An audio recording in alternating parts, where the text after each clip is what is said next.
Someone cancels on you, and instead of disappointment, you feel something you weren't expecting.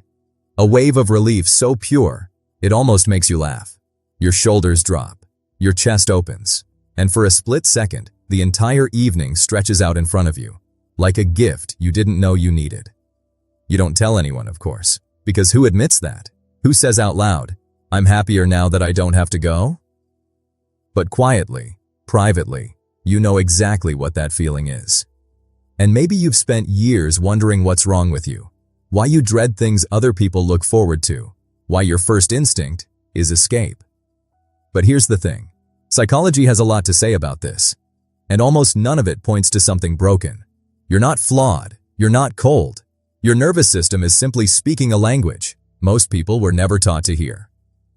Here's what the research actually shows about that relief. Your brain has a limited amount of processing power in any given day.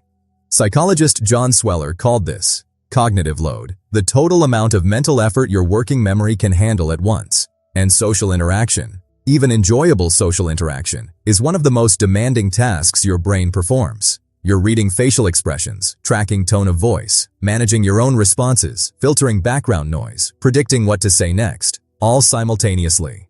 For some people, that processing runs quietly in the background. For others, it's like a phone with 40 apps open. Everything still works, but the battery drains fast. So when plans get canceled, your brain doesn't register loss. It registers freedom. That relief isn't laziness. It's your cognitive system exhaling. It's the mental equivalent of setting down a heavy bag you forgot you were carrying. And here's what makes this even more interesting. The dread you feel before an event isn't always about the event itself. It's anticipatory load. Your brain starts simulating the interaction, hours or even days before it happens. It's rehearsing, preparing, allocating resources. By the time cancellation arrives, you've already spent energy you'll never get back. The relief is your brain saying thank you. Then there's another layer most people never consider: the way your brain handles reward. Optimal arousal theory, originally explored by psychologists Yerkes and Dodson, suggests that every person has a sweet spot of stimulation where they function best. Too little, and you're bored. Too much, and you're overwhelmed. The catch is, that sweet spot varies enormously from person to person. Research on introversion suggests that introverted brains tend to have higher baseline levels of internal arousal. That means it takes less external stimulation to reach that peak, and far less to tip past it, into overstimulation. Think of it like a volume dial. What feels like a comfortable 4 for one nervous system might land as a blaring 8 for another. Same room, same music, same people, completely different experience. So when you cancel plans and feel relief, your brain isn't rejecting connection. It's protecting its operating range. You're not avoiding life, you're managing your threshold, and that distinction matters, because society tends to frame low social appetite as a deficiency. But from a neurological standpoint, you're not running on empty. You're running on a system with a more sensitive gauge, one that registers fullness sooner, one that knows when enough is enough, even when the world keeps telling you it isn't. But here's the twist. Sometimes the plans you cancel were never really yours to begin with. Self-determination theory, developed by psychologists Edward Deci and Richard Ryan, identifies autonomy as one of the 3 core psychological needs. When you say yes to something out of guilt, obligation, or fear of being judged, you're not making an autonomous choice, you're performing one. And your brain knows the difference. It tracks whether a commitment came from genuine desire or social pressure, and it responds accordingly. That knot in your stomach before an event you agreed to out of obligation? That's not anxiety about socializing. That's a misalignment signal. Your body, recognizing that you're about to spend energy on something that doesn't belong to you. It's like wearing shoes that fit someone else. You can walk in them, but every step feels slightly wrong.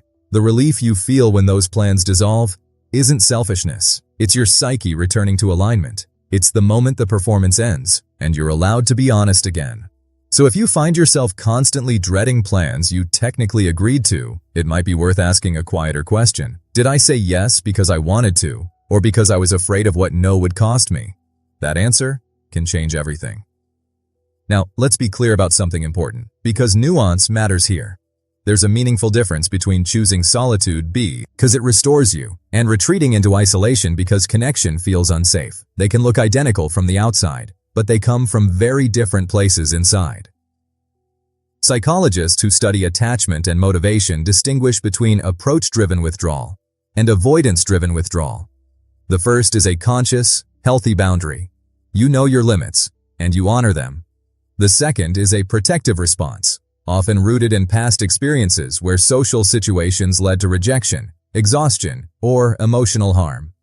If canceling plans feels like relief, and afterward you feel restored, peaceful, and content, that's a signal worth trusting.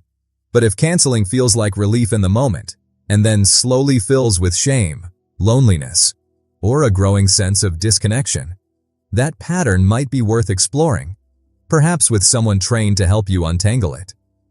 This isn't about diagnosing anything, it's about being honest with yourself, because the same behavior can carry completely different meanings, depending on what's underneath it. A person who cancels plans because they're full is not the same as a person who cancels because they're afraid. Both deserve compassion. Both are valid, but only one of them is resting. The other might be hiding, and knowing which one you are, that's where the real freedom starts. That brings us to something quieter, but maybe the most important piece of all. When you feel relief after canceling plans, you're not just conserving energy, you're receiving information. That relief is a signal, one that points toward what psychologists call self-concordance. It means your actions are lining up with your actual values, needs, and identity, rather than someone else's blueprint for how you should live. People with a strong internal locus of control, the belief that their choices shape their lives, tend to be more attuned to these signals.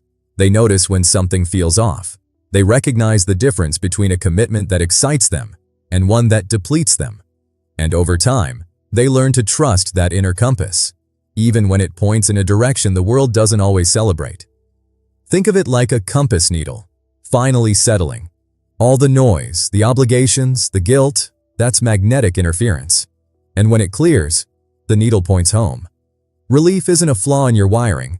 It's your wiring working exactly as it should, quietly guiding you toward a life that actually fits. You're not antisocial. You're not difficult. You're becoming more honest about what feeds you and what empties you. And that honesty is one of the bravest things a person can practice. So the next time someone cancels and you feel that wave of relief wash over you, don't fight it. Don't judge it. Listen to it. Because that feeling isn't a flaw.